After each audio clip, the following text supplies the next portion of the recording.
அனைவருக்கும் இனிய மாலை வணக்கங்களும் வாழ்க வளமுடன் என்ற மனதார்ந்த வாழ்த்துக்களும். மன ரீதியான சந்தோஷத்துடனும் மகிழ்ச்சியுடனும் உடல் ரீதியான சங்கடத்துடனும் கருமுட்டையிலிருந்து என்னை உருவாக்கி வளர்த்த என் தாய்க்கு முதல் வணக்கம். பின்னர் 4 புறங்களிலும் சதுரமாய் வேலியாய் அமைந்து என்னை பாதுகாத்து வளர்த்த தந்தைக்கு வணக்கம். முட்டையின் வடிவம் போல மனித வாழ்வும் உருளை வடிவமானது என்ற வாழ்க்கை தத்துவத்தை எளிய முறையில் நமக்கு போதித்து வாழ்க்கையை உணர வைத்த ஆசான் அருட்தந்தை வேதாத்ரி மகரிஷி அவர்களுக்கு வணக்கம். அதே போல எல்லா இடங்களிலும் எங்கும் நிறைந்து நிற்கும் இறைக்கு வணக்கம். மிக அற்புதமாய் இந்த நிகழ்ச்சியை வடிவமைத்து கோர்த்து வடிவமைத்திருக்கின்ற அமைப்பாளர்களுக்கும் அறக்கட்டளை நிர்வாகிகளுக்கும் வணக்கம். முதல்ல பிரபாகர் சார் 4 வாட்டி ஸ்லிப் ஆயிடுச்சு அப்படின்னா அது முட்டை நார்மலான முட்டையாக இருந்ததுன்னா ஒழுங்காக வந்துடும். அது சதுரமான முட்டையாக இருந்ததுனால ஒரு 2 மாதம் தள்ளி போச்சு. வேற ஒன்றும் காரணம் இல்லை. அதை ஷேப் பண்ணி டிசைன் பண்ணி கொண்டு வரதுக்கு 2 மாதம் லேட் ஆயிடுச்சு. சரிங்களா? இன்னைக்கு அறங்காவலர்கள் சந்திப்பு அப்படின்னு சொன்னாங்க. அறங்காவலர்களால் பெரும்பாலான அறங்காவலர்கள் வந்திருக்கிறார்கள். உலகத்தில் இருக்கக்கூடிய அனைத்து அறிவுத்திருக்கோயில்களிலும் மலை அடிவாரத்தில் அமைய பெற்ற அறிவுத்திருக்கோயில்கள் 2. ஒன்று ஆடியாறு, மற்றொன்று ஊத்துக்குழி.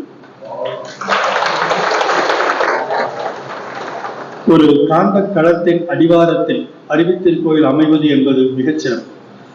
எந்த ஊர்ல அறிவுத்திருக்கோயிலுக்கு போனாலும் அங்கெல்லாம் கிடைக்காத ஒரு மனநிறைவு நமக்கு ஆடியாருக்கு போனால் கிடைக்கும் அப்படின்னு எல்லாருமே ஃபீல் பண்ணுவோம். காரணம், அது அமைந்திருக்கக்கூடிய சூழ்நிலை, இடம். அதே மாதிரி ஒரு காந்த களமாகிய இந்த கைத்தமலை அடிவாரத்தில் அறிவுத்திருக்கோயில் அமைந்திருப்பது என்பது இந்த அறிவுத்திருக்கோயிலின் ஆற்றலை இன்னும் அதிகப்படுத்தி இருக்கிறது என்பதுதான் உண்மை. அதே போல இதற்கு பக்க பலமாக இருந்த அறங்காவலர்கள் அருட்தந்தை அவர்கள் முதல் நிலை அகத்தாய் பயிற்சியிலே முதல்ல வாழ்க்கை தத்துவம் அப்படிங்கிறத அறம் அப்படிங்கிறத பற்றி சொல்லியிருப்பாங்க. அறம், தேவைகள் 3, காப்புகள் 3, அறநெறிகள் 3. அந்த அறத்தை யார் பின்பற்றுகிறார்களோ அவர்கள்தான் வாழ்க்கையின் அறிவின் நிலைப்படிகளில் உயர முடியும். அப்படிங்கிறத அறிவின் நிலைகள் அப்படின்னு சொல்லியிருப்பாங்க. ஒழுக்கம், கடமை, ஈகை. அந்த அறநெறிகளை முழுமையாக பின்பற்றி, எது கடமை? உடலின் உழைப்பாலும் அறிவின் ஆற்றலாலும் தனக்கும் இந்த சமுதாயத்திற்கும் முழுமையாக உதவக்கூடியது எதுவோ அதுவே அறம். அந்த அறத்தை யார் பின்பற்றுகிறார்களோ அவர்கள் அறங்காவலர்கள். அதனால்தான் அத்திசுதியிலே முதலே சொன்னாங்க, அறம் செய்ய விரும்பு. அறம் அப்படிங்கிற அன்புன்னு சொல்லியிருக்கலாம். ஆனால் அன்பை விட முக்கியமானது அறம். அறம் செய்யணும் கூட சொல்லு, அறம் செய்ய விரும்பு. எந்த ஒரு செயலை செய்தாலும் விரும்பி செய்யும் பொழுது அதனுடைய ஆற்றல் அதிகமாகும், அதனுடைய ஆழம் அதிகமாகும். அது முதல்ல விருப்பம் வரணும், அதுக்கப்புறம் அந்த செயலை செய்யணும். இஷ்டப்பட்டு செய்யறதுன்னு ஒண்ணு இருக்கு, கஷ்டப்பட்டு செய்யறதுன்னு ஒண்ணு இருக்கு. அப்ப இஷ்டப்பட்டு விரும்பி செய்யும் பொழுதுதான் அந்த செயல் சிறப்படையும். அப்படிங்கிறதுனாலதான் அறம் செய்ய விரும்பு அப்படின்னு சொன்னாங்க. திருக்குறளை படுத்திக்கிட்டீங்க அப்படின்னாக்கா அறம் பொருள் இன்பம் அப்படின்னு தான் சொல்லியிருப்பாங்க. அறவழியில் பொருட்களை ஏற்றி அந்த பொருட்களை கொண்டு தானும் இன்பத்தை தூய்த்து இந்த சமுதாயமும் இன்பத்தை அடைய வேண்டும் அப்படிங்கிற வழியில இருக்கணும். அப்படிங்கிறதாக அங்கே அறத்துப்பால் அப்படிங்கிறத முதல் இடத்துல வச்சிருப்பாங்க. போன வாரம் ஒரு 10 நாளைக்கு முன்னாடி திருப்பூர்ல ஒரு பட்டிமன்றம், கம்பன் கழக பட்டிமன்றம் நடந்தது. எனக்கு தெரியல. முன்னாள் உச்ச நீதிமன்ற நீதிபதி ராமசுப்ரமணியம் அவர்கள் நடுவராக இருந்தாங்க. ஸோ அந்த தலைப்பு என்ன அப்படின்னு பார்த்தீங்க அப்படின்னாக்க, கம்பனின் படைப்புகளில் மிகவும் பெருமைக்குரியது ராமனா, ராவணனா, வாலியா. இதுதான் தலைப்பு. இதுக்கு நீதிபதி தீர்ப்பு சொல்லும்போது சொன்னாரு, 3 பேருமே சமமானவர்கள். அறிவின் ஆற்றலிலும் சரி, வீரத்திலும் சரி, நாட்டை நிர்வாகம் செய்வதிலும் சரி, எல்லாருமே ஈக்குவல் ஆனவங்க. எல்லாருமே படைப்பு. அதாவது ராவனுடைய ஆட்சியில பார்த்தீங்க அப்படின்னாக்க மக்கள் அங்க கொடுக்கறதுக்கு யாரும் இல்லை, ஏன்னா வாங்குறதுக்கு யாருமே இல்லைங்கிறனால கொடுக்க முடியாது. அந்த அளவுக்கு ஒரு செல்வம் நிறைந்த நாடாக இலங்கை இருந்தது, சிறப்பாக ஆட்சி செய்தார் அப்படின்னு ராவணன் ஆண்ட நாட்டை பத்தி சொல்லியிருப்பாங்க. அதே மாதிரி எல்லாருமே எல்லா வகையிலும் சிறப்பானவர்கள். ஆனால் ஒரே ஒரு ஓட்டு வித்தியாசத்துல ராவணன் வெற்றி பெற்றார். என்ன அந்த ஒரு ஓட்டு அப்படின்னாக்க அரண். அறம் சார்ந்த வாழ்க்கை ராமன் வாழ்ந்ததால் மற்ற இருவரை விட ராமன் முன்னணியில் இருக்கிறார் அப்படின்னு சொல்லிட்டு, ஸோ அறத்தை யார் பின்பற்றுகிறார்களோ அவர்கள் எத்தனை யுகங்கள் தாண்டினாலும் இந்த சரித்திரத்தில் நிலம் பெறுவார்கள்.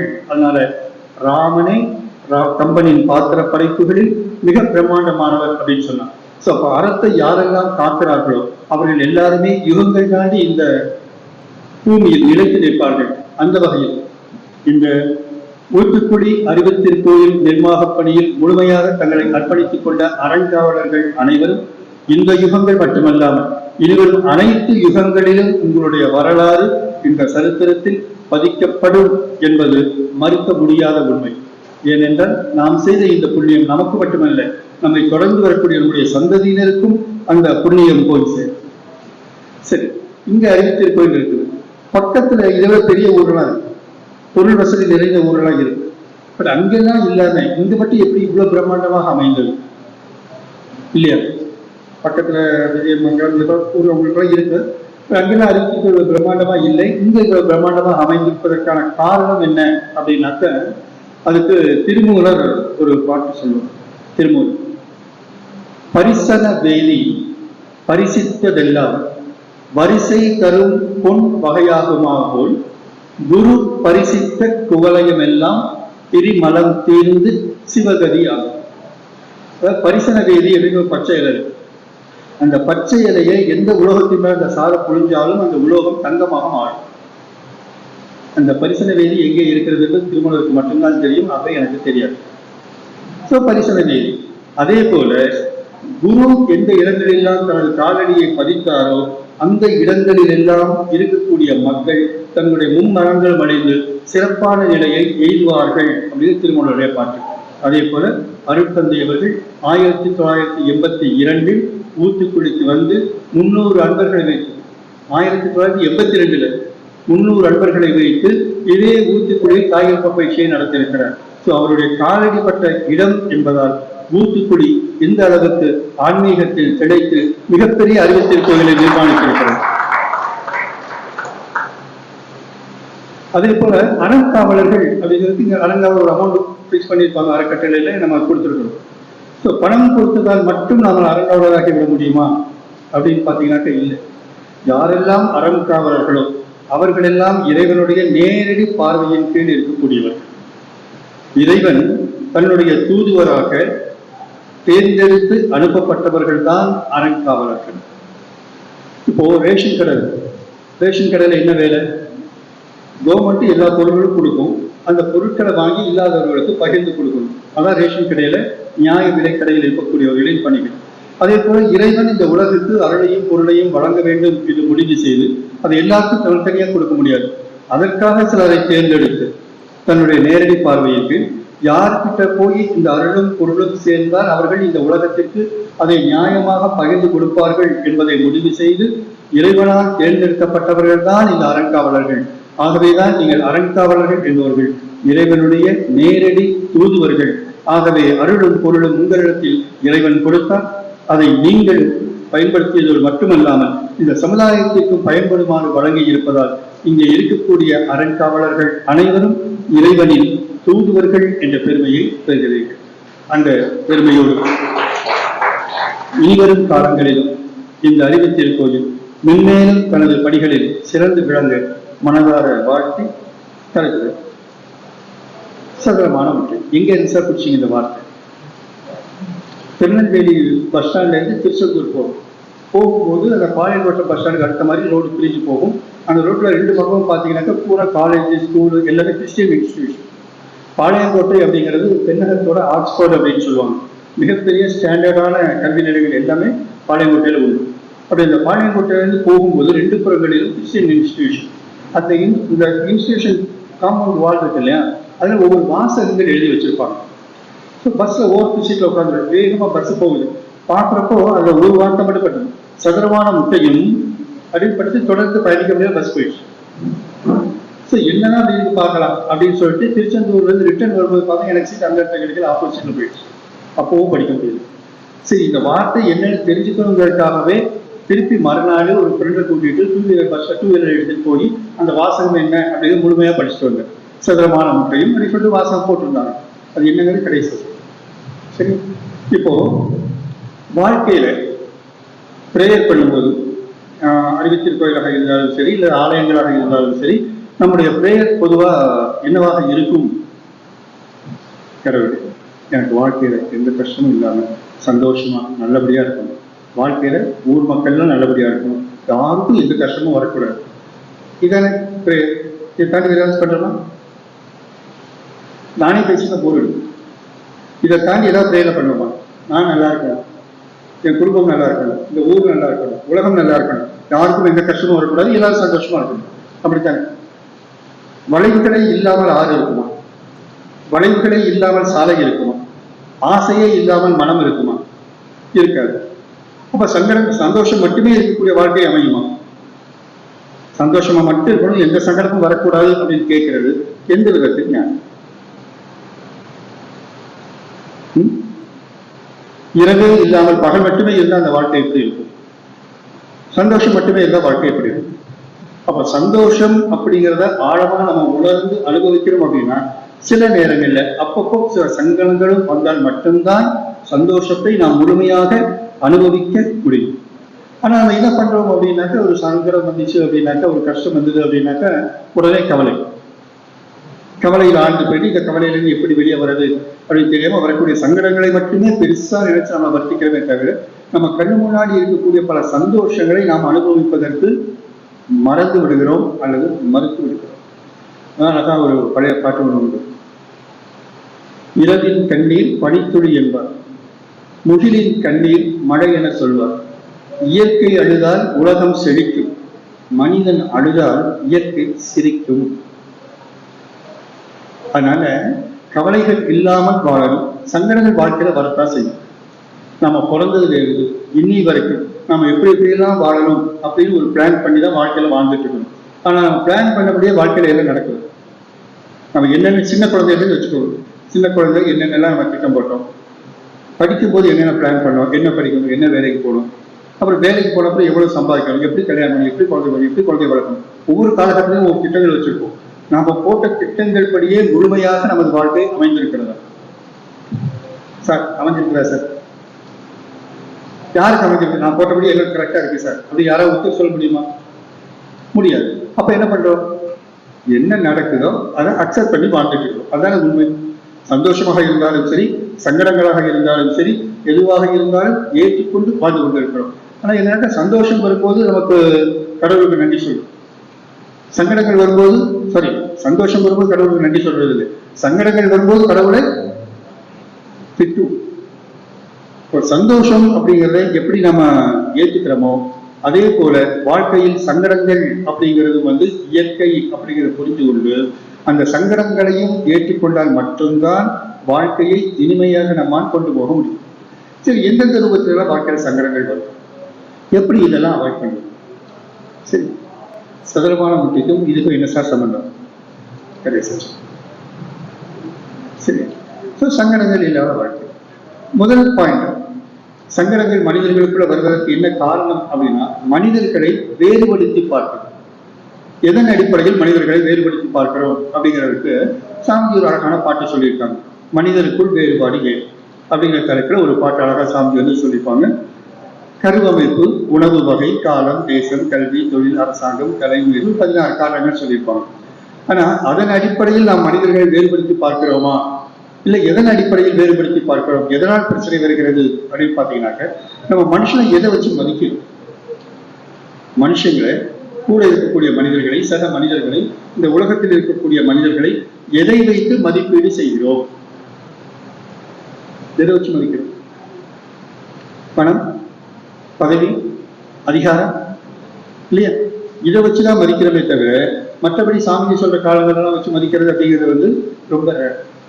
இப்போ உலகத்துல ஒருத்தர் நேர்மையா இருக்கிறார், ரொம்ப நேர்மையான மனிதன் அப்படின்னா அவரை பாராட்டுவோமா இல்ல புழைக்க தெரியாத மனுஷன் சொல்லுவோமா? பாராட்டுவோமா புழைக்க தெரியாத மனுஷன் சொல்லுவோமா? புழைக்க தெரியாத மனுஷன் சொல்லுவோம். சரியா? ஒரு சின்ன பையன் கோவில்ல பூஜை, ஒரு ஃபங்க்ஷன் நடக்குது, ஃபங்க்ஷன் முடிஞ்சோடனே பிரசாதம் கொடுப்பாங்க. பிரசாதம் வாங்குறதுக்காக எல்லாம் கியூல வரிசையா நின்றுட்டு இருக்கிறாங்க. பூஜை முடிஞ்ச உடனே பிரசாதம் பாத்திரத்துக்கு உடனே வச்ச உடனே அது வரைக்கும் வரிசையா நின்றுட்டு இருந்த கூட்டம் அந்த பாத்திரம் வந்தோட அப்படியே செதறி போச்சு. முன்னாடி அடிச்சு நான் ஃபர்ஸ்ட், நீ ஃபர்ஸ்ட், நீ முதல்ல, நான் அடிச்சு பிடிச்சி எல்லாம் வாங்கிட்டு வராங்க. அதுல ஒரு சின்ன பையன் மட்டும் அப்படி வேடிக்கை பார்த்து ஓரமா நிற்கிறான். அப்போ ஒருத்தர் வந்து கேட்டாரு, டேய் இது ஓரமா நின்றுட்டு தான் அவனுக்கு பிரசாதம் கிடைக்காது, கூட்டத்துக்கு போய் முந்தி அடிச்சு வாங்கணும் அப்படின்னு. ஆச்சுன்னா இப்படிதான் வாங்கணும்னு அவசியம் இல்லை, இவ்வளவு நேரம் வரிசையா தான் நின்றுட்டு இருந்தாங்க. இப்படி வரிசையை மீறி இடிச்சுக்கிட்டு கூட்டத்தை மிதிச்சுட்டு போய் நேர்மை இல்லாத முறையில போய் அந்த பிரசாதம் வாங்கணும், அது ஒரு கோவில்ல இப்படி நேர்மை இல்லாத முறையில ஒரு பிரசாதம் வாங்கணும் அப்படின்னா அந்த பிரசாதமே எனக்கு தேவையில்லை அப்படின்னு போடா நீலாம் இன்னைக்கு பொழிச்சு என்னை கரையேற போறேன்னு சொல்லிட்டு போயிட்டாங்க. அப்படி பிழைக்க தெரியாத பையன் என்று பிறரால் ஏளனமாக பார்க்கப்பட்ட அந்த சிறுவன் தான் வருங்காலத்தில் தமிழகத்திற்கு முதலமைச்சராகி குழந்தைகளுக்கு மதிய உணவு திட்டம் கொண்டு வந்த காமராஜர். அவன் போனது வசந்த காலம். இப்ப லேசா அந்த இலைகள்லாம் துளிர் விட ஆரம்பிச்சது, பூக்கெல்லாம் லேசா வந்துச்சு, லேசா மனம் வந்துச்சு, பார்க்கறது கொஞ்சம் ரம்யமா இருந்தது. அப்பாட்ட வந்து சொன்னா, அப்பா மரம் கண்டிஷன் இப்படி இருக்குது. மூணாவது பையனை கூப்பிட்டார், நீ போய் அதே பெருச மரத்தை பார்த்தோம் அப்படின்னாரு. அவன் போனது வந்து கோடை காலம். அப்போ அந்த மரம் கொஞ்சம் வளர்ந்து அந்த பூக்கெல்லாம் பிஞ்சு விட்டு பிஞ்சு லேசா காயாகி இருந்திருக்கக்கூடிய ஒரு காலம் ரொம்ப நல்லா இருந்தது. அப்பாட்ட வந்து சொன்னான். நாலாவது பையன் போனா, அது வந்து கரெக்டா இந்த பழங்கள்லாம் அறுவடை செய்யக்கூடிய காலம். அவன் போயிட்டு, அப்பா பழங்கள்லாம் பார்த்தா ரொம்ப டேஸ்டா இருக்குது, நல்லா இருக்குது, ரொம்ப அந்த இடத்துக்கு போனாலே ஒரு சந்தோஷமா இருக்குது அப்படின்னா. அப்போ அப்பா கூப்பிட்டு வச்சு சொன்னார், நீங்க 4 பேரும் போய் பார்த்தது ஒரே மரம், ஆனா போய் பார்த்த காலங்கள் வேறு வேறு காலங்கள் அப்படிங்கிறதுனால ஒரே மரம் வெவ்வேறு நேரங்களில் வெவ்வேறு விதமாக காட்சியளித்தது. அதனால இதை புரிந்து கொண்டு எல்லா மனிதர்களையும் மதித்து வாழ கற்றுக்கொண்டால் வாழ்க்கையில் சங்கடங்களை தவிர்த்து வாழலாம் அப்படின்னு சொல்லி அந்த அப்பா அவங்க பையனுக்கு அட்வைஸ் பண்ணார். இதையெல்லாம் நம்ம உணரணும் அப்படிங்கிறதுக்காகத்தான் நமக்கு வாழ்க்கை நெறிகளை கற்றுக் கொடுக்க வேண்டும் என்பதற்காக நமது முன்னோர்கள் ஏற்படுத்தியதான் இதிகாசங்கள், காப்பியங்கள், இலக்கியங்கள் எல்லாமே. சோ அந்த இதிகாசங்களை படைக்கும் போது கூட இந்த தத்துவத்தை கேரக்டர்கள் வாயிலாக, கதாபாத்திரங்கள் வாயிலாக அதை படைத்தவர்கள் மனிதனுக்கு வாழ்க்கை நெறியாக சொன்னார்கள். உதாரணத்திற்கு, எல்லா நேரங்களிலும் மனிதன் நல்லவராக இருக்க முடியாது என்பதற்கு உதாரணம் கிருஷ்ண பரமாத்மா. எல்லா நேரங்களிலுமே மனிதன் கெட்டவனாக இருக்க மாட்டான் அப்படிங்கிறதுக்கு உதாரணம் யாரு? எல்லா நேரங்களிலுமே மனிதன் நல்லவராக இருக்க முடியாது என்பதற்கு படைக்கப்பட்ட கதாபாத்திரம் கிருஷ்ண பரமாத்மா. எல்லா நேரங்களிலுமே கெட்டவனாக இருக்க மாட்டான், அவனுக்குள்ளும் சில நல்ல விஷயங்கள் இருக்கும் என்பதை தெளிவுபடுத்துவதற்காக ஏற்படுத்தப்பட்ட கதாபாத்திரம் துரியோதனன். துரியோதனன் கிருஷ்ண பரமாத்மா கடவுள் தான், கடவுளுடைய வடிவம் தான். இதாவது மனித வடிவம் எடுத்ததுனால பல நேரங்களில் போரை வெல்வதற்காக தர்மத்தை மீறிய சில செயல்களை அவர் செய்தனாலதான் அந்த போரில் வெற்றி பெற முடிந்தது. சோ எல்லா நேரங்களிலும் ஒரு மனிதன் நல்லவனாக இருக்க வேண்டிய அவசியம் கிடையாது. அதே போல துரியோதனன் கெட்டவனாக இருந்தாலும் அவனிடத்திலும் பல நல்ல குணங்கள் இருந்தது. ராவணன் எடுத்துக்கோங்க, ராவணனிடம் நம்ம வந்து ராவணேஸ்வரன் அப்படின்னு சொல்லுவோம். இந்த ஈஸ்வரன் பட்டம் வேற யாருக்குமே கிடையாது, ராவணனுக்கு மட்டும்தான் ஈஸ்வரன் அப்படிங்கிற பட்டம் உண்டு. மிகப்பெரிய வீரன் இல்லையா? அப்போ இருந்தாலும் அவனிடத்தில் இருக்கக்கூடிய ஒரு தேவையில்லாத குணத்தின் காரணமாக போச்சுங்க. அப்போ எல்லா மனிதர்களுக்குள்ளும் எல்லா குணங்களும் உண்டு. அந்த நேரத்தில் நாம பார்க்கக்கூடிய மனிதனை வைத்து யாரையும் எடை போடாதீர்கள். அப்படி எடை போட ஆரம்பிச்சோம்னாக்க இந்த உலகத்துல யாரோடையுமே நாம பேசவும் முடியாது, பழகவும் முடியாது. உறவுகளும் இருக்காது, சுற்றங்களும் இருக்காது, சொந்தங்களும் இருக்காது, சங்கடங்கள் தான் வந்து சேரும். ஆகவே இந்த சங்கடங்களை தவிர்த்துக் கொள்ள வேண்டுமானால் எல்லா மனிதர்களையும் அவரவர்களிடத்தில் இருக்கக்கூடிய நல்லவற்றை மட்டும் ஏற்றுக்கொண்டு அவர்களோடு இணைந்து இணக்கமாக வாழ கற்றுக்கொண்டால் வாழ்க்கையில் சங்கடங்களை நாம் தவிர்க்க முடியும். சரிங்களா? அடுத்தது, இப்போ வாழ்க்கையில சார் சந்தோஷமா இருக்கீங்களா, நிறைவா இருக்கீங்களா, எப்படி இருக்கீங்க? இப்போ ஒரு நண்பரோ ஃப்ரெண்டோ இல்ல ஒரு ரிலேஷனோ கேட்கிறார், சார் நல்லா இருக்கீங்களா, எப்படி இருக்கீங்க அப்படின்னு கேட்டா என்ன சொல்லுவோம்? நல்லா இருக்கிறோம் அப்படின்னு சொல்லிட்டா சந்தோஷம், நல்லது. நல்லா இருக்கீங்களா எப்படி அப்படியே அடுத்த கேள்வி வரும் இல்லையா? நல்லா நிறைவா சந்தோஷமா இருக்கிற அப்படின்னா என்னாலதான் முடியுது, உனக்கு மட்டும் எப்படி முடியுது அப்படின்னு அடுத்த கேள்வி வரும் இல்லையா? அப்ப என்ன சொல்லுவோம்? ஏதோ இருக்கும், ஏதோ பிறப்ப ஓட்டிட்டு இருக்கிறோம், ஏதோ வாழ்க்கையை ஓட்டிட்டு இருக்கிறோம் அப்படின்னு தான் சொல்லுவோமே தவிர நிறைவா சந்தோஷமா இருக்க அப்படி மனசு விட்டு சொல்றது அப்படிங்கிறது ரொம்ப ரொம்ப ரொம்ப ரொம்ப குறைவு. இப்ப நாம எல்லாரும் சொல்றோம் அப்படின்னாக்கா இந்த பில்டிங்குள்ள வந்திருக்கிறோம், அறிவிச்சிருக்கிறதுல வந்திருக்கிறோம், அதனால நல்லா இருக்கிறேன் நிறைவா இருக்கிறேங்கிற வார்த்தை நம்ம வாயில இருந்து போய் வர ஆரம்பிச்சாச்சு. வெளியே போய் கேட்டு பாருங்க, ஏதோ இருக்க ஏதோ வாழ்ற அப்படிதான் ஓடும். சரி, என்ன இருந்தா சந்தோஷமா இருப்பேன்? அடுத்த கேள்வி. முழுமையா சந்தோஷமா இருக்கிறோமா? முழுமையா சந்தோஷமா இருக்கிறோமா? சரி, என்ன இருந்தா சந்தோஷமா இருப்பீங்க? அடுத்த கேள்வி. என்ன இருந்தால் சந்தோஷமா இருப்பீங்க? எது இருந்தால் சந்தோஷமா இருப்பீங்க? சந்தோஷம் இல்லை அப்படின்னு சொல்றதுக்கு என்ன காரணம்? எது இருந்தால் சந்தோஷமாக இருப்பீர்கள்? Can you list out? இதுதான் எனக்கு கொடுங்க சார், நான் சந்தோஷமா இருக்கிறேன் அப்படிங்கிற மாதிரி ஏதாவது லிஸ்ட் அவுட் பண்ண முடியுமா? முடியாது இல்லையா? முடியாது. அப்போ அதான் சொல்லுவோம், மனிதனுடைய ஆசைகள் அல்லது விருப்பங்கள் அப்படிங்கிறதுக்கு முடிவே கிடையாது. ஒரு ஆசை முடியக்கூடிய இடத்தில் இன்னொரு ஆசை பிறக்கும். அப்படிங்கிறப்போ நம்ம எப்படி அப்போ நிறைய வாழ்றது? இப்போ வாழ்க்கையில அத்தியாவசியத்துக்காக நாம சிரமப்படுறோமா, அத்தியாவசியம் தாண்டிய விஷயங்களுக்காக சிரமப்படுறோமா? எனக்கு அடுத்த சாப்பாட்டுக்கு வழி இல்லை சார், வீட்டுக்கு துணி இல்லை சார் அப்படிங்கிற மாதிரி வாழ்க்கையில யாராவது கஷ்டப்படுறோமா, இல்ல அத்தியாவசியம் தாண்டிய விஷயங்களுக்காக கஷ்டப்படுறோமா? அத்தியாவசியம் என்பது இறைநிலையால் படைக்கப்பட்டது, இயற்கையால் படைக்கப்பட்டது. அதற்கு எல்லை உண்டு. சாப்பாடு அதுக்கு எல்லை இருக்கு. எவ்வளவு சாப்பிடுவீங்க? அதுக்கு இயற்கை எல்லையை வைத்திருக்கிறது. அது இயற்கை கொடுத்தது. உடை எத்தனை ட்ரெஸ் போட்டுருவீங்க? அதுக்கும் ஒரு எல்லை கொடுத்திருக்கிறது. அப்ப நாம உருவாக்கி கொண்ட ஆசைகள் அப்படிங்கிறதுக்கு எல்லையே கிடையாது. அப்படிங்கிறப்போ என்னைக்கு நம்ம சங்கடங்கள் இல்லாம வாழ்றது? அதை கற்றுக் கொடுப்பதுதான் வேதாத்திரியம், வாழ்க்கை தத்துவம். அப்ப அதை புரிஞ்சுக்கிட்டு எது தேவைகள் அப்படிங்கிறத மட்டும் வாழ கற்றுக்கொள்ளார். எது இல்லைன்னா என்னால உயிர் வாழ முடியாதோ அது தேவைகள். அதனோட மட்டும் இருந்தா போது நம்மளால வாழ முடியுதா? இப்போ மொபைல் போன் வாங்கி ஒரு வாரம் தான், ஒரு மாசம் தான் ஆச்சு, இல்ல 3 மாசம் தான் ஆச்சு. அடுத்த மாடல் வந்தாச்சு அப்படின்னாக்க என்ன தோணுது? இதை கொடுத்துட்டு அதை வாங்கலாமே இல்லையா? அப்ப தேவை இல்லாததை வாங்குவதற்கு வாழ்க்கையில தேவையான பலவற்றை நாம இழந்து கொண்டு இருக்கிறோம்.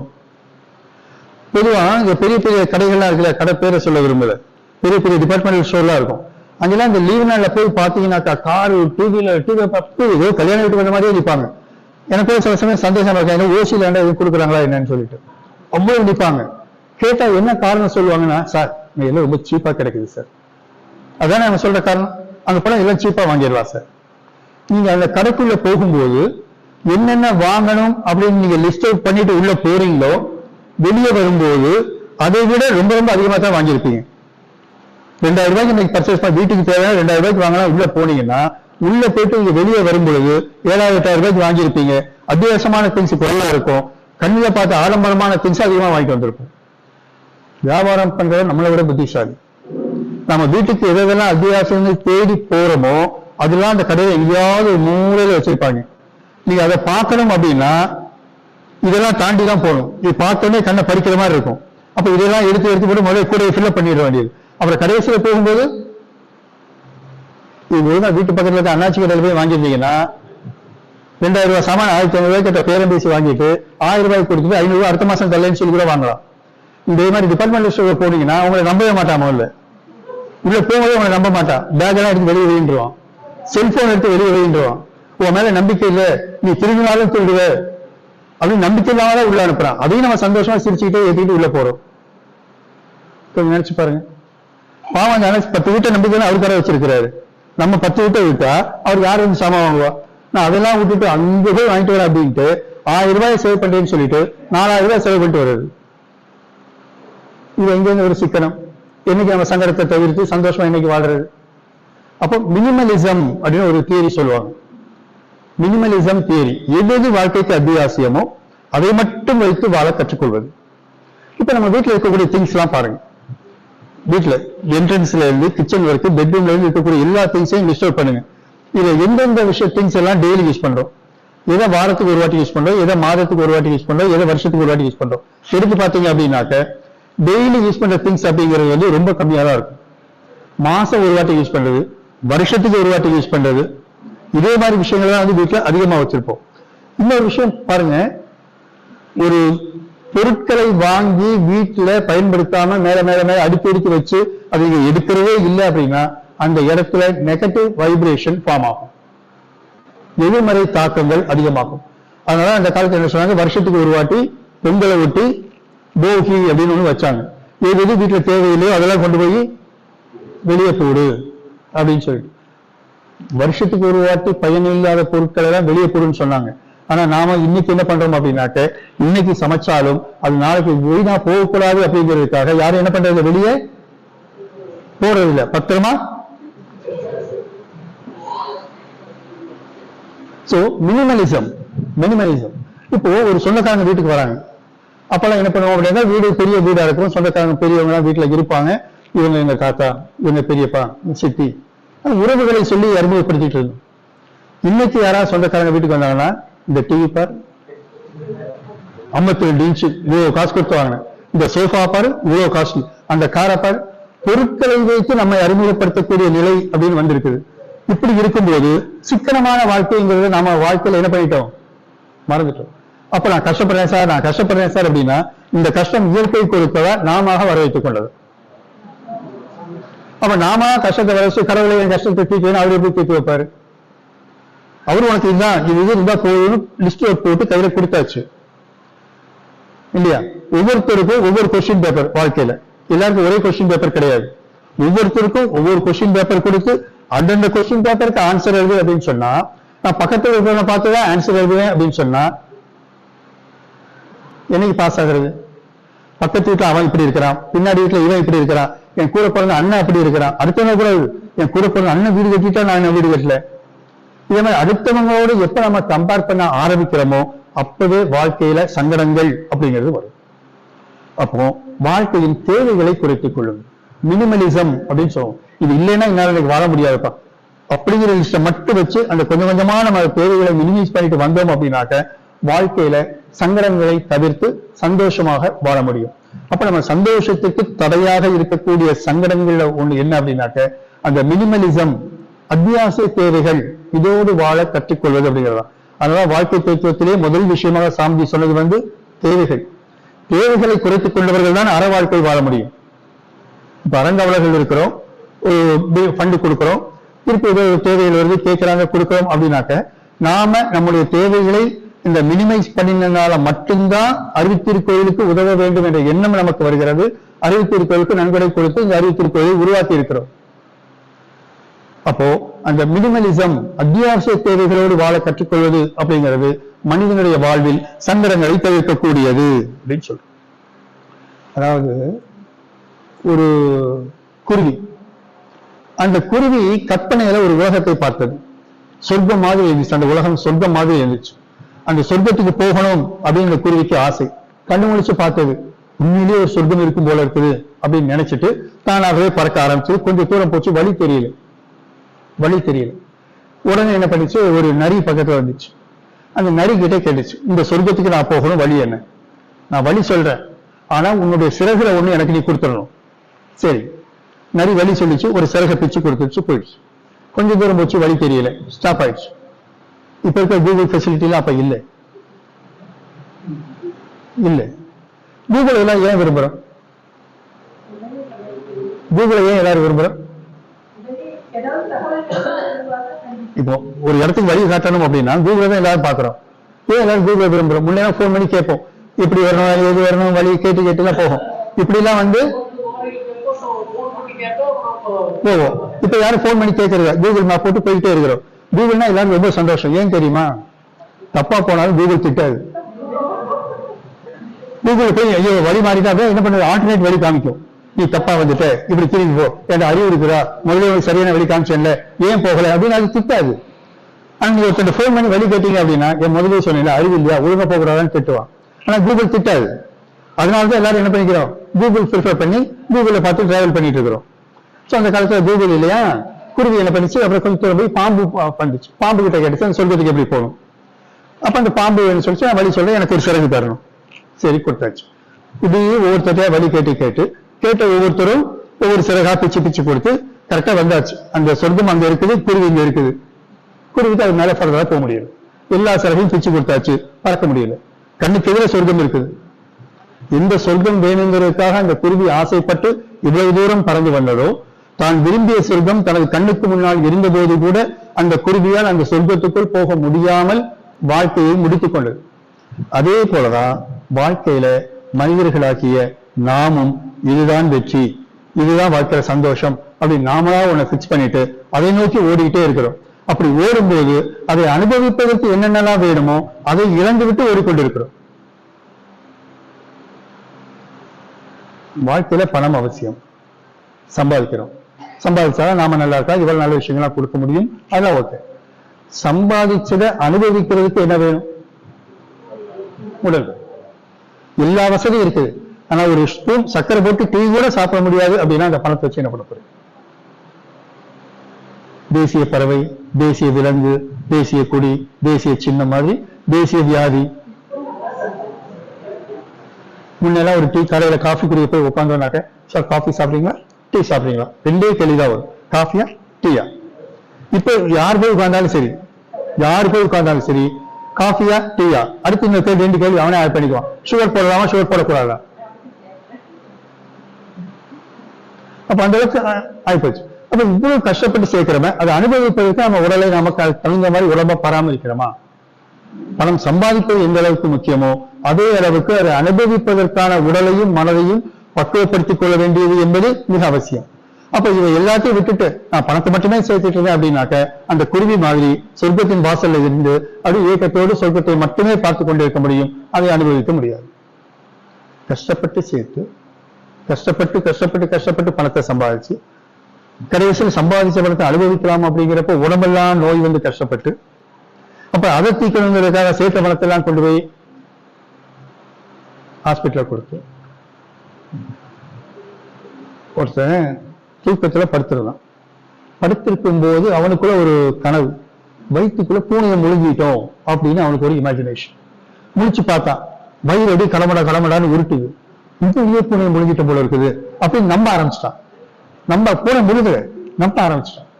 நம்ப ஆரம்பிச்சா நேரம் டாக்டர் கிட்ட போனான், லோக்கல் டாக்டர் கிட்ட போனான். டாக்டர் நான் பூனையை முழுங்கிட்டேன். டாக்டர் சொன்னா இதுக்கெல்லாம் சாத்தியமே இல்லப்பா, பூனையெல்லாம் யாரும் முழுக முடியாது.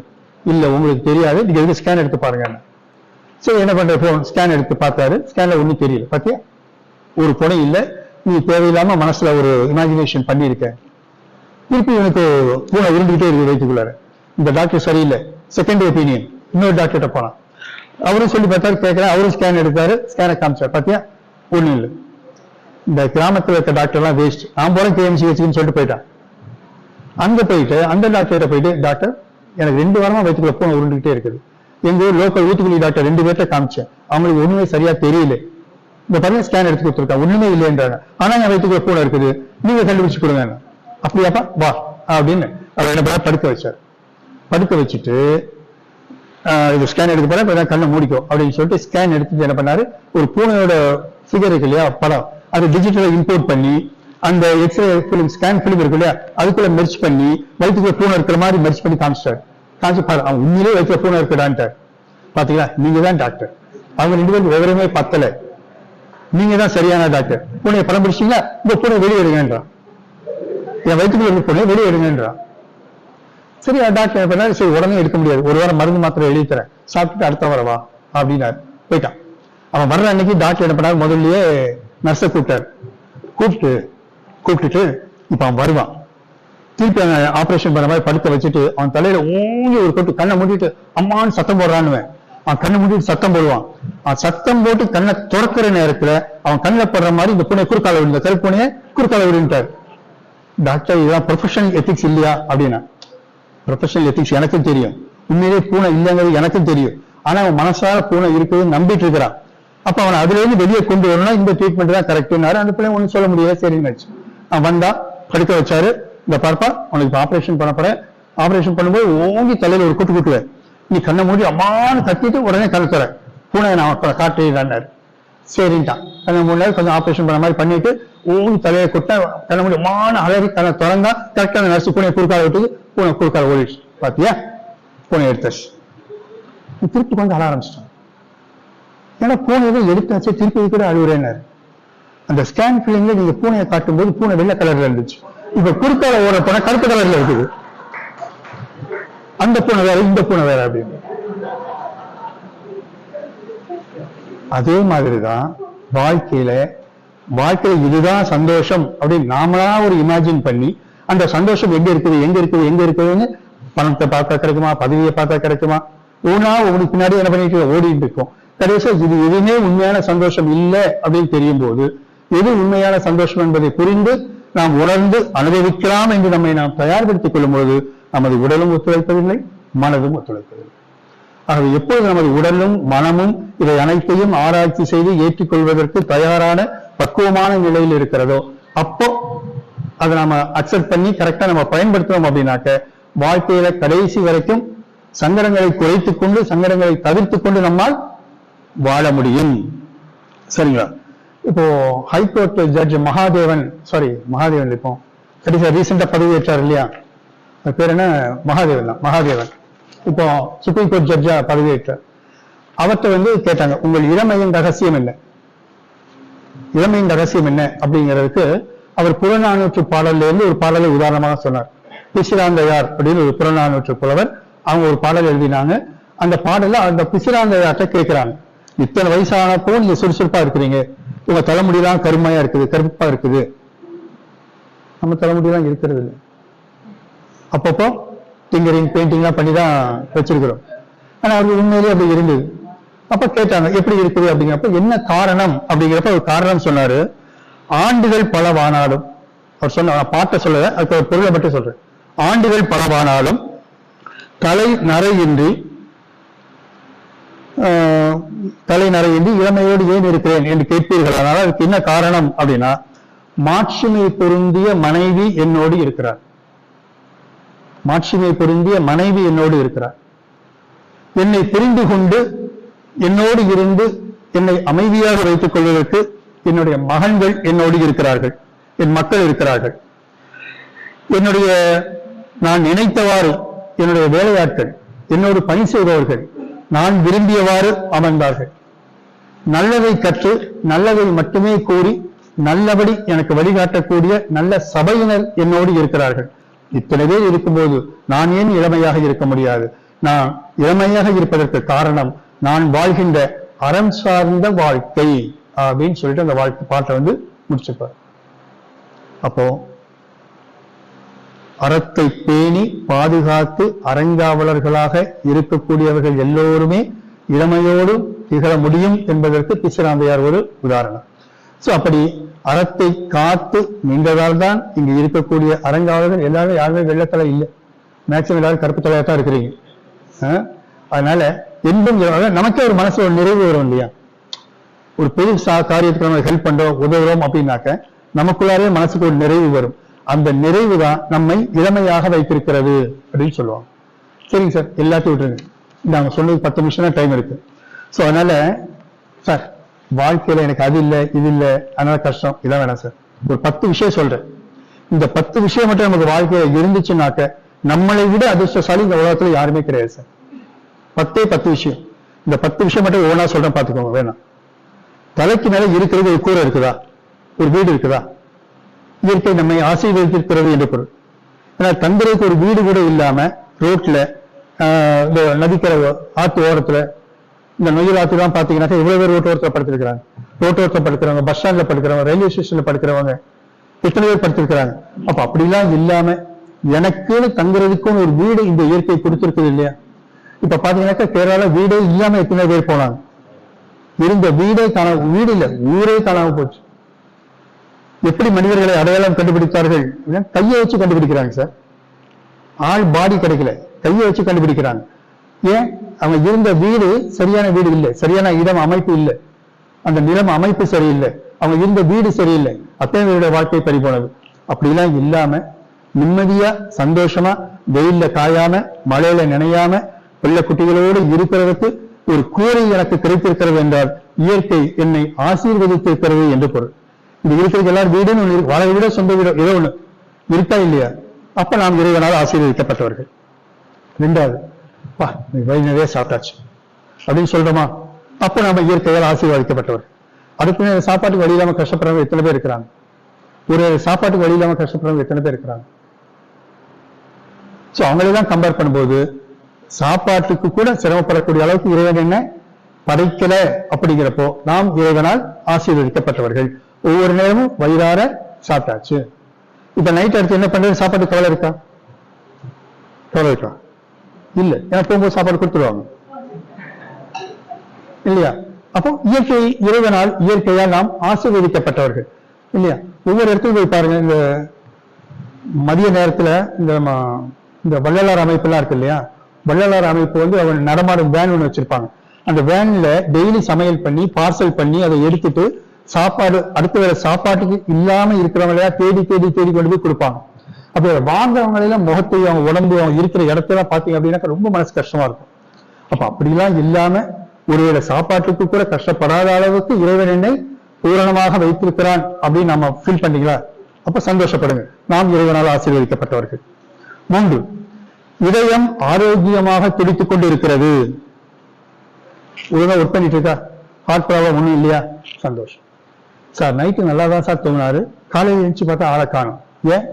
இதயம் துடிக்கிறது நின்று போச்சு. ஆனா நமக்கு அப்படி இல்லை, இதயம் இன்னும் துடிச்சிட்டு இருக்குது, ஓடிட்டு இருக்குது, பிரச்சனை இல்லை. அப்ப நாம இறைவனால் ஆசீர்வதிக்கப்பட்டவர்கள். நம் இதயத்திற்கு எந்த பாதிப்பும் இல்லை, ஆகவே இறைவனால் நாம் ஆசீர்வதிக்கப்பட்டவர்கள். சரியா? காஃபிக்கும் பாலுக்கும் என்ன வித்தியாசம்? காஃபிக்கும் பாலுக்கும் என்ன வித்தியாசம்? இல்ல சொல்லு, அவங்களுக்கு தெரிஞ்சது அவங்க சொல்றாங்க, நீங்க பயப்படுறீங்க. என்ன நீங்க பேசணும்? இல்ல பேசுறவங்க பேச விடுறது.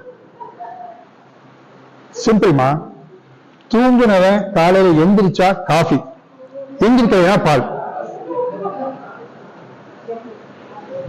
இன்னைக்கு தூங்க எல்லாரும் நாளைக்கு காலையில எந்திரிப்போமா? தெரியாது. அப்ப நேற்றுக்கு தூங்க எல்லாரும் இன்னைக்கு காலையில எந்திரிச்சிருக்கிறோம் அப்படின்னாக்கா என்னுடைய இதயம் பரிபூர்ணமாக எனக்காக வேலை செஞ்சு இருக்கிறது. அப்ப நம்ம இயற்கையால் ஆசீர்வதிக்கப்பட்டவர்கள். 3ஆச்சா? இந்த 3 எல்லாருக்கும் இருக்கிறா? இருக்கு. எது இல்ல வாழ்க்கையில எனக்கு அது இல்லை இது இல்லை கஷ்டப்படலாம் இவன் சொல்லக்கூடாது. 10 சொல்லப்படுறேன், 10 எல்லாத்தையும் இருக்குது, அதுதான் சொல்றேன். 3ஆச்சா? 4, மற்றவர்களுக்கு நல்லது நினைப்போம். நல்லது நினைப்போம், செய்யுங்கிறது 2வது. இது எல்லாமே செய்யறோம், அது வேற விஷயம். மற்றவர்களுக்கு நல்லதை நினைப்போம். ரோட்ல போறீங்க, 2 வீலர்லயோ கார்லயோ போறீங்க, ஒருத்தர் கண்ணு தெரியாம இந்த பக்கம் நிக்கிறாரு, அந்த பக்கம் போகணும்னு நிக்கிறாரு. நமக்கு இறங்கி உடனே ஹெல்ப் பண்ண முடியல, ஐயோ நம்மளால ஹெல்ப் பண்ண முடியலையே அப்படின்னு மனசுக்குள்ள நினைக்கிறோம், தெரியுமா? அப்படி நினைக்கக்கூடிய ஒரு இரக்க சிந்தனை இருக்கக்கூடிய மனது உங்களுக்கு இருக்கிறதா? அப்படியானால் நீங்கள் இறைவனால் ஆசீர்வதிக்கப்பட்டவர்கள், இயற்கையால் ஆசீர்வதிக்கப்பட்டவர்கள். அந்த மனசு இருக்கிற எல்லாருக்கும். 4, குடிக்க சுத்தமான தண்ணீர் கிடைத்தது. குடிக்க சுத்தமான தண்ணீர் கிடைத்தது. இதான் ஒரு பெரிய விஷயமா சார்? தண்ணி இல்லாத இடத்துல இருந்து பாருங்க தெரியும். அதுக்கு வெளிநாட்டுக்கெல்லாம் போக வேண்டாம், தமிழ்நாட்டிலே சில கிராமங்கள் எல்லாம் போய் பார்த்தீங்கன்னாக்க இன்னும் குடிக்கிற தண்ணிக்கு பல கிலோமீட்டர் தூரம் நடந்து போய் தான் தண்ணீர் குடிக்கிறாங்க. நமக்கு ஏதோ ஒரு ரூபத்தில் தண்ணி கிடைச்சிருக்கீங்க, சிறுவாணி தண்ணி வருது, இல்ல கார்பரேஷன்ல வாட்டர் வருது, இல்ல ஆர்ஓல வாட்டர் இருக்குது, இல்லைன்னா 20 ரூபா கொடுத்தா தண்ணி கிடைக்குது, ஏதோ ஒரு விஷயம். குடிக்கிறது தண்ணின்னு கேட்கிறப்போ ஏதோ ஒரு ரூபத்தில் உங்களுக்கு தண்ணி கிடைச்சிருதா? இந்த தண்ணி குடிக்க ஒரு வாய் தண்ணி இல்லாம எவ்வளவு பேர் கஷ்டப்படுறாங்க. அப்போ நாம் நினைத்த நேரத்தில் தாகம் எடுக்கும் போது குடிப்பதற்கு தேவையான தண்ணீரை இயற்கை நமக்கு வழங்கி இருக்கிறது. ஆகவே நாம் இறைவனால் ஆசீர்வதிக்கப்பட்டவர்கள். 5ஆச்சா? 6வது, யாரோ ஒருவருக்கு உங்கள் மேல் அக்கறை இருக்கிறதா? யாரோ ஒருத்தருக்கு உங்க மேல அக்கறை இருக்கா? அது மனைவியா இருந்தாலும் சரி, குழந்தையா இருந்தாலும் சரி, பக்கத்து வீட்டுல இருக்கிறவங்க சரி, ரோட்ல பாக்குறவங்களா இருந்தாலும் சரி. சிக்னல்ல போவீங்க, வண்டியில நிக்கிறீங்க, யாரோ தெரியா முகம் தெரியா சொல்றேன் சார், உங்க வண்டியில ஏதோ காத்து கம்மியா இருக்க மாதிரி இருக்கு, வண்டி கொஞ்சம் பார்த்து செக் பண்ணிட்டு போங்க. அப்ப நம்ம மேல ஒரு அக்கறை தானே? அப்ப நம்ம மேலையும் அக்கறைப்படுறதுக்கு சில ஜீவன்களை இந்த உலகத்தில் இறைவன் படைத்திருக்கிறார். அப்படிங்கிறப்போ நாம் இறைவனால் ஆசீர்வதிக்கப்பட்டவர்கள். சில பேர் அக்கறை இருக்குங்க பேர்ல வைத்தியம் சொல்லுவாங்க, உடம்பு சரியில்லை அப்படின்னு வைத்தியம் சொல்லுவாங்க. அக்பர் பீர்பால்கிட்ட கேட்டார், பீர்பால், உலகத்திலேயே எல்லாரும் விரும்பி செய்யக்கூடிய தொழில் எது? பீர்பால் சொன்னாரு, மருத்துவம் பார்க்கிறது. மருத்துவம் பார்க்கிறா? உலகத்துல எல்லாருமா மருத்துவம் பார்க்க முடியும்? உலகத்துல பெரும்பாலானவர்கள் மருத்துவர்கள். இல்லை, நீ போய் சொல்ற, நான் நிரூபிச்சு காட்டேன் பீர்பால். சரிங்க. மறுநாள் ஒரு வேலைக்காரர் கூப்பிட்டார், நீ நாளை காலையில் வீட்டில இருந்து வரும்போது தலையில ஒரு கெட்டு போட்டுக்கோ, யார் வழியில கேட்டாலும் தலைவலிக்குது தலைவலிக்குது மட்டும் சொல்லு, அவங்க என்ன சொல்றாங்களோ அதை கூட கேட்டுக்கோ அப்படின்னா. சரிண்ணா. நான் தலையை கட்டினான். கிளம்பும்போதே ஒய்ஃப் கேட்டான், ஏன் தலையில கெட்டு கேட்டீங்க? தலைவலிக்கிற மாதிரி இருக்கு. அமெரிக்காவை பிக்ஸில தடவிட்டு போங்க, சரியாயிடும். சரி, வெளியே வந்தான். பேச்சு வீட்டுக்காரன் கேட்டான், என்ன தலைவலி? தலைவலி அதான் கெட்டு போட்டிருக்கேன், கொஞ்சம் 10 போட்டேன்னா சரியா போகும், ஏதோ சொல்லி 10 வருஷம் போச்சு. இது ஒருத்தரா பார்த்தோன்னா ஒவ்வொருத்தரா மருத்துவம் சொல்லிட்டே இருக்கிறாங்க. எல்லாத்தையும் கேட்டா கடைசியில் அக்பர் முன்னாடி வந்து நிற்கிறான். அக்பர் கேட்டா, என்னப்பா தலையில கேட்டு? இல்ல அரசே, இது மாதிரி தலைவலி கேட்டு போட்டிருக்கேன், எனக்கு நேற்றுக்கு ராத்திரி இந்த பிரச்சனை இருந்தது, ராணி எனக்கு ஏதோ 10 போட்டாங்க, அது என்னன்னு கேட்டுட்டு நீ அதே மாதிரி இந்த 10 கடுக்காய் இல்லாம அரைச்சு 10 போட்டாங்க, இந்த கடுக்காய் அரைச்சு 10 போடு, சரியாயிடும். அதுதான் கரெக்ட். இதுக்கு ஏன்ட்டு ஒழுங்கி சொல்லிட்டு கேட்டார், இவ்வளவு சொல்லிட்டு கேட்டார். இத்தனை பேர் உனக்கு சொல்லலாம்ல, சித்த வைத்தியம் கை வைத்தியம்லாம் சொன்னான்ல, இதெல்லாம் எதுக்கு வேண்டாம்னு சொல்லிட்டு இருக்கிறேன்னாரு. எனக்கு ஒன்றும் தெரியாது. பீர்பால் எனக்கு இந்த மாதிரி செய்ய சொன்னாரு, செஞ்சேன், எல்லாரும் சொன்னாங்க, உங்ககிட்ட வந்து சொன்னேன். அப்போ பீர்பால் வந்தார். அரசே, நம்ம நாட்டு மக்கள் ரொம்ப இலவசமாக செய்யக்கூடிய சேவை என்ன அப்படின்னாக்க அடுத்தவனுக்கு சொல்லக்கூடிய மருத்துவம். அடுத்தவனுக்கு சொல்லக்கூடிய மருத்துவம். இவன் வீட்டுல இருந்து இங்க கிளம்பி வரதுக்குள்ள 85 பேரை பார்த்திருக்கிறான். 85 பேரை 75 பேர் அவனுக்கு கை மருத்துவம் சொல்லியிருக்கிறான். அப்ப புரிஞ்சுக்கோங்க நம்ம நாட்டுல யார் அதிகம் அப்படின்னு. அதனால அப்படி மருத்துவம் அது சார்ந்து போனோம் அப்படின்னாக்க ஒரு ஒரு படத்துல சொன்ன மாதிரி வசனம் தெரியுமா? பைத்தியத்துக்கு வைத்தியம் என்ற பைத்தியக்கார வைத்தியனுக்கு பைத்தியம் பிடிச்சா அந்த பைத்தியக்கார வைத்தியம் எந்த பைத்தியத்துக்கு வைத்தியம் என்ற பைத்தியக்கார வைத்தியம் போய் தனது பைத்தியத்துக்கு வைத்தியம் பார்த்துக்குவானோ அந்த பைத்தியக்கார வைத்தியனை தேடி போய் வைத்தியம் பண்ணிக்கும். அதனால அப்படிலாம் இல்லாம நம்ம மேல அக்கறையோடைய சிலர் இருக்கிறாங்க. இப்ப மன்றத்துக்கு வரோம், சார் எனக்கு வீட்டுல இதே மாதிரி உடம்பு சரியில்லை, எல்லாரும் மனசார என்ன பண்றோம்? வாழ்த்துறோம். அப்ப நம்ம மேல அக்கறை உள்ளவங்க ரொம்ப பேர் இருக்கிறாங்க. ஒரு நன்கொடை கொடுக்குறோம், வாழ்த்துறாங்க, நம்ம மேல அக்கறை உள்ளவர் ரொம்ப பேர் இருக்கிறாங்க இல்லையா? இப்ப இந்த இடத்துல இவ்வளவு பெரிய அறிவித்திருக்கோள் பிரம்மாண்டமா கட்டி இருக்கிறாங்க. அக்கறை உள்ள பல பேர் இணைந்ததால் தான் இந்த இடத்தில் அறிவித்திருக்கோயில் உருவானது. அப்ப நம் மீதும் நம்முடைய வாழ்க்கை மீதும் அக்கறை உள்ள பலர் நமக்கு இந்த உலகத்தில் கிடைத்திருக்கிறார்கள் அப்படின்னாக்க நாம் இயற்கையால் ஆசீர்வதிக்கப்பட்டவர்கள். சரியா? அடுத்தது மன்னிக்கிறது. மன்னிக்கும் குணம் உங்களுக்கு இருந்தால் நீங்கள் ஆசீர்வதிக்கப்பட்டவர்கள். சரிங்களா? அதாவது மன்னிக்கணும் அப்படின்னா ரொம்ப பெரிய விஷயம் இல்லை, சின்ன சின்ன சாதாரண விஷயம். பஸ்ல வரையுமே குழந்தை காலம் மிதிச்சுட்டான், அதனால சங்கல்பம் பண்ணிட்டு இவன் காலம் மிதிக்கணும்னா அது பஸ்ல ஏறல, தெரியாம மிதிச்சுட்டான், சரி பரவாயில்லைங்க போங்க அப்படின்னு மன்னிக்கக்கூடிய குணம் நமக்கு இருந்தால் நாம் இயற்கையால் ஆசீர்வதிக்கப்பட்டவர்கள். வீட்டுக்கு பக்கத்துல உட்காந்துருக்கீங்க, ஆடி மாசம் வெள்ளிக்கிழமை அம்மன் பாட்டா போட்டு கொளுத்துறாங்க, வீட்டுக்குள்ள இருக்க முடியல, வேற வழி பொறுத்துக்கிட்டு தான் இருக்கேன், சரி போறான், இன்னும் ஒரு வாரம் தானே, போயிட்டு போ, எந்த பிரச்சனையும் பண்ணாம அமைதியா இருக்கிறீங்களா, மன்னிச்சுட்டீங்கன்னு அர்த்தம். அப்படி மன்னிக்கக்கூடிய மனப்பக்குவம் நமக்கு இருந்தால் நாம் இறைவனால் ஆசீர்வதிக்கப்பட்டவர்கள். அடுத்தது சொன்ன ஏற்கனவே சொன்ன ட்ரெஸ், கொடுத்துறது ட்ரெஸ் இருக்கா, போதுமான ட்ரெஸ் இருக்குதா, இருக்கு, இறைவனால் ஆசீர்வதிக்கப்பட்டவர்கள் இல்லையா? ஔவையார் சொல்லியிருப்பாங்க, ஒரு மனுஷனுக்கு 2 ஷர்ட் ட்ரெஸ் இருந்தா போதும், முடிக்கிறதுக்கு ஒண்ணு, தோச்சு காய போடுறது ஒண்ணு, 2 ட்ரெஸ் இருந்தாலே போதும் அப்படின்னு. இன்னைக்கு யாரு 2 ட்ரெஸ்ஸோட இருக்கிறோம்? அந்த சைடை விட்டுருங்க, இந்த சைடுக்கு வாங்க. இவங்களால எண்ணிக்கை கணக்கில் சொல்லணும், எண்ணிக்கை கணக்கில் சொல்லணும், இந்த பக்கம் சொல்லலாம், பீரோ கணக்கில் சொல்லணும். 2 கப்போடா 2 பீரோவா, 2 கப்போர்டு நிறைய வச்சுட்டு ஆண்களுக்கு தேவையான ட்ரெஸ் மேல வச்சிருப்பாங்க, ஒரு ஓரமா ஒரு இடம் கொடுத்திருப்பாங்க, அது ஏறிதான் நம்ம எடுக்கணும், காலை வச்சு மிதிச்சு கீழே ட்ரெஸ் மிதிச்சுதான் மேல இருக்க ட்ரெஸ் எடுக்கணும். சரியா? சரி விட்டுங்க, அது அவங்க வசதி, அதெல்லாம் சொன்ன அப்புறம் பிரச்சனை ஆகிடும், சொல்லக்கூடாது. சரி, உடுத்த உடை இருக்கிறது, இறைவன் போதுமான அளவுக்கு நம் மானத்தை மறைப்பதற்கு தேவையான உடைகளை இறைவன் நமக்கு வழங்கி இருக்கிறான், அதற்கான வசதிகள் நமக்கு இறைவன் கொடுத்திருக்கிறான். ஆகவே நாம் இறைவனால் ஆசீர்வதிக்கப்பட்டவர்கள். அப்புறம் நம்பிக்கை, தன்னம்பிக்கை மனசுல இருக்குதா? என்னால இது முடியும் சார், இத்தனாம் தேதி இந்த அறிவித்திருக்கோளுக்கு அடிக்கல் நாட்டினேன், இத்தனாம் தேதிக்குள்ள இந்த அறிவித்திருக்கோளை கட்டி முடிப்பேன் அப்படின்னு ஒரு சங்கல்பம் பண்ணி இந்த அறிவித்திருக்கோளை கட்டி முடிச்சோமா, அதுக்கு எல்லாரும் ஹெல்ப் பண்ணாமா, அப்ப எல்லோரும் என்ன தன்னம்பிக்கை மிக்கவர்கள். ஒரு ப்ராஜெக்ட் எடுத்தாச்சு, இந்த நேரத்துக்குள்ள இந்த காலத்துக்குள்ள இதை செஞ்சு முடிப்பேன் அப்படிங்கிற அளவுக்கு நமக்கு ஒரு தன்னம்பிக்கை இருந்தால் நாம் இறைவனால் ஆசீர்வதிக்கப்பட்டவர்கள். அடுத்தது பிரீத்திங், மூச்சு விட முடியும், எந்த விதமான பிரீத்திங் ப்ராப்ளமும் இல்லாம நார்மலா என்னுடைய சுவாசம் போயிட்டு இருக்குது, நார்மலா அதற்குரிய பயிற்சிகளை பண்ணிட்டு இருக்கிறேன்.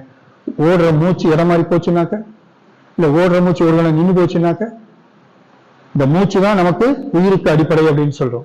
அப்ப நம்ம உயிர் ஆற்றலோடு இயங்க வேண்டுமானால் அதற்கு மூச்சு காற்றின் துணை என்பது மிக மிக அவசியம் இல்லையா? சொல்லுவோம் 16 பெற்று ஒரு வாழ்வாழ் அப்படின்னு என்ன, கல்வி தனம் தானியம் அன்பு குறைவிடமே, அது இருக்கட்டும். சயின்டிபிக்கா சொல்லணும் அப்படின்னாக்க நாம மூச்சு விடக்கூடிய நுரையீரலின் நீளம் 16 அங்குலம். சோ நம்ம விடக்கூடிய சுவாச காற்று அப்படிங்கிறது மேலே இருக்கக்கூடிய 1வது அங்குலத்திலிருந்து அடியில் இருக்கக்கூடிய 16வது அங்குலம் வரை அந்த மூச்சு காற்று சீராக சென்று வர வேண்டும். அப்படி போயிட்டு வரல அப்படின்னாக்கா மனுஷனுக்கு ஆயுசு குறையும். கரெக்டா அந்த 16வது அங்குலம் வரைக்கும் போயிட்டு வந்தா ஒரு மனிதன் 120 வயது வரை இந்த உலகில் வாழ முடியும். ஒரு மனிதனுடைய சராசரி ஆயுள் 120. அப்ப நமது மூச்சு காற்றுக்கும் நமது ஆயுளுக்கும் தொடர்பு உண்டு. அப்ப இந்த மூச்சு காற்று எந்த விதமான சிக்கலும் பிரச்சனையும் இல்லாமல் இந்த கணம் வரை என்னுள் ஓடிக்கொண்டிருக்கிறது அப்படின்னாக்கா நாம் இறைவனால் ஆசீர்வதிக்கப்பட்டவர்கள். உலக ஆரோக்கியம் சம்பந்தப்பட்ட ஒரு அமைப்பு இருக்கு. அந்த அமைப்புல இப்ப கடைசியா சொன்ன ரிசல்ட் என்ன அப்படின்னாக்கா மனிதனுடைய சராசரி வயது அப்படின்னு ஒரு வயது இப்ப பிக்ஸ் பண்ணியிருக்காங்க ரீசெண்டா. நாம சொல்றோம் 120 வயசு சராசரி வயசு அப்படின்னு. அவங்க பிக்ஸ் பண்ணியிருக்க வயசு என்ன தெரியுமா? 59. 59 வயசுக்கு மேல ஒருத்தர் இருந்தாலே போனஸ் அப்படிங்கிற அளவுக்கு உலகத்தில் இருக்கக்கூடிய சிச்சுவேஷன், ஹெல்த் கண்டிஷன், சரௌண்டிங்ஸ் எல்லாமே மாறி போச்சு. முன்னெல்லாம் ஒரு கண்டலன்ஸ் மெசேஜ் வந்தது அப்படின்னாக்க மேல வயசை கேட்போம். என்ன வயசு? 90. சரி பரவாயில்ல. இப்போ ஒரு கண்டலன்ஸ் மெசேஜ் வருது, என்ன கேட்கணும்? வயசு என்ன? 60. சரி பரவாயில்ல. 60 வயசுக்கு போனாலே பரவாயில்லாத நிலைமைக்கு வந்துட்டோம். 107 வயது வாழ முடிந்த மனிதன் அப்படியே வயசு கொஞ்சம் கொஞ்சமா குறைஞ்சு 60க்கு வந்தப்புறம் கூட பரவாயில்லன்னு அதை அக்செப்ட் பண்ணக்கூடிய அளவுக்கு நம்ம மனப்பக்குவத்தை எல்லாத்தையுமே என்ன பண்ணிட்டோம்? மாத்திட்டோம். அப்படிலாம் நம்ம மூச்சு காற்றுக்கு எந்த விதமான பிரச்சனையும் இல்லாமல், நம்ம உயிர் ஆற்றலுக்கு எந்த விதமான பிரச்சனையும் இல்லாமல் நமது மூச்சு காற்று நமது உடம்பில் தொடர்ந்து ஓடிக்கொண்டிருக்கிறது அப்படின்னாக்க நாம் இயற்கையால் ஆசீர்வதிக்கப்பட்டவர்கள். இந்த 10 விஷயம் எல்லாத்தையும் முழுமையா இருக்கா? இதை விட உலகத்தில் மிகப்பெரிய சொத்து எதுவுமே தேவையில்லை. இந்த 10 விஷயம் நம்மகிட்ட இருந்ததுன்னா உலகத்தில் மிகப்பெரிய சொந்தக்காரர்கள், மிகப்பெரிய வசதிகளுக்கு சொந்தக்காரர்கள் நாம தான். சோ என்னதான் வசதிகள் இருந்தாலும், எவ்வளவு சந்தோஷங்களை அனுபவித்தாலும் வாழ்க்கையில் அவ்வப்போது சில சங்கடங்கள் வந்தே தீரும். எனவே சங்கடங்களே இல்லாத ஒரு வாழ்க்கை வேண்டும் என்று கேட்பதை விட கடவுளே சந்தோஷமா வை. சங்கடம் வருதா, அதை அக்செப்ட் பண்ணக்கூடிய மன பக்குவத்தை எனக்கு கொடு. அதை எப்படி தீர்க்கணும் அப்படின்னு ஆராய்ச்சி பண்ணக்கூடிய மன தெளிவை எனக்கு கொடு அப்படின்னு வேண்டதுதான் சரியா இருக்குமே தவிர சங்கடங்கள் இல்லாத வாழ்க்கை அப்படிங்கிறது சாத்தியம்